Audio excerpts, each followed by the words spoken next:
మేకపోతు గంభీరం. జగన్ మంది రావడంలే, జగన్ మంది రాలే, జగన్కి వ్యతిరేకత వచ్చింది. అన్ని ముగ్గురు కొత్త అవసరమా?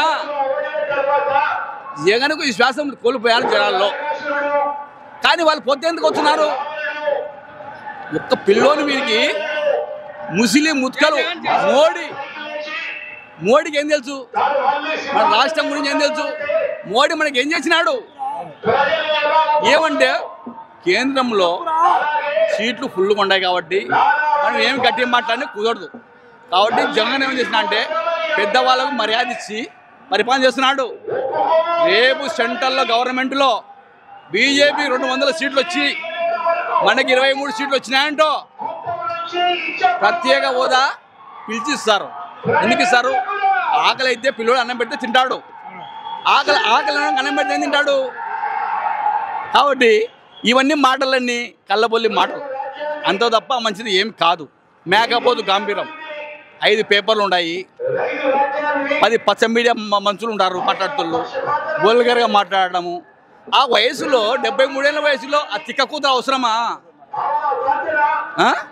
చిన్నాయని చంపినాడు, చెల్లెల్ని పక్క దొప్పినాడు. నీ ముందు నీ బతుకు చూసుకో. నీ మామని ఏం చేసినావు? నీ వదిన ఏం చేసింది? ఆమె అంటుంది రామరావు బిడ్డ, ఆమె పురంధేశ్వరి. అది టీడీపీ నుంచి కాంగ్రెస్ పదవులు అణగించింది. మళ్ళీ బీజేపీ మర్దిని కాపాడనీక, లోకేష్ కాపాడనీక సూదికి దారం ఎక్కించింది. ఏ సుఖం ఉంది? ఇవన్నీ మాటలు చెప్పు. ఇప్పుడు ఒక్కటి చేసినాడా?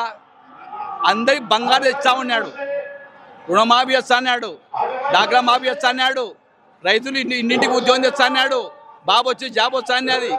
జాబు ఎవరికి రాలే. ఆయన కొడుకు 3 జాబులు వచ్చినాయి, అన్ని జనాలకు ఏం రాలే. జగన్ మాత్రం ఆయన కుటుంబంలో ఎవరినన్నా కానీ ఎమ్మెల్యే చేసుకొని నిండా నిష్ఠర్ ఇచ్చి సంపాదించుకునే మార్గం చేస్తున్నాడా? వాళ్ళ మర్ది కావాలా? వాళ్ళ ఇంట్లో 4 ఉన్నారు. బాలకృష్ణ చిన్నల్లుడు, పెద్దల్లుడు, వాళ్ళ బాబా 4 ఉన్నారు. వాళ్ళు ఏమి న్యాయం చేస్తారు? వాళ్ళు మాట్లాడితే పవిత్రంగా ఉండాలి. ఎవరైనా కానీ న్యాయం మాట్లాడదాం. నిజం అనేది నిప్పు లాంటిది, నిప్పు లాంటిది.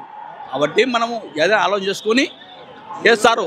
ఇవన్నీ పేపర్లు వాళ్ళు ఎన్ని చేసిన తప్పేట కూడా కాల్చిందే. వాళ్ళతో ఏమీ కాదు. వాళ్ళకి కావాల్సింది 20 సీట్లు.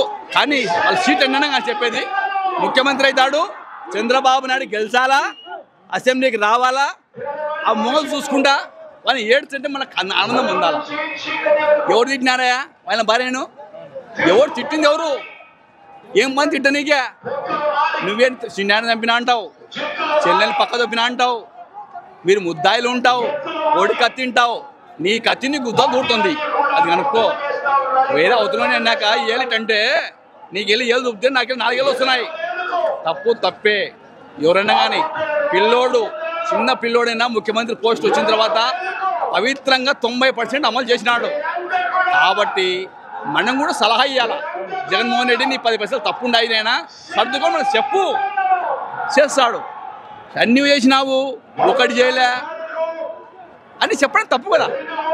చిన్న పొట్టేయాడు, చిన్నోడు తప్పు చేస్తాడు, మనం క్షమించి విడిచిపెట్టాలా పిల్లోడిని. చంద్రబాబు నాయుడు తప్పు చేస్తే మనం క్షమిస్తున్నామా? 73 ఏళ్ళు ఉన్నాయి, మైకోటికి రాదు, చుట్టుకుంటాను మెడకు. ఏటో మాట్లాడి తెలగపా పులివెందులో గెలుస్తా అంటున్నాడు. మన కడప జిల్లాలో రాజకీయం పుట్టినాల నుంచి టీడీపీ సీట్లు 1 సీటు గెలిచిందా? కర్నూలు జిల్లాలో 3 సీట్లు వచ్చినాయి. పోయినప్పుడు 2014లో 2014 వచ్చినాయి. ఎందుకు వచ్చినాయి? నువ్వు పవిత్రంగా పని చేసి నీకు ఎందుకు వచ్చినాయి? జన్మభూమి పెట్టినావు, బిల్డింగ్లకు డబ్బులు, పింఛన్కి డబ్బులు, రేషన్ కార్డు డబ్బులు. ఈ జగన్మోహన్ రెడ్డి వచ్చినాక పొద్దున్న 6 గంటలకే పింఛన్ వస్తుంది, వాళ్ళు పనులు చేసుకుంటున్నారు, ఆనందంగా ఉన్నారు. ముసలోళ్ళు ముతుకోళ్ళు బ్రహ్మాండంగా ఉంది. అంతవరకే కానీ మనం ఎన్ని కళ్ళబల్లి మాట్లాడినా జనాలు ఓట్లేదు.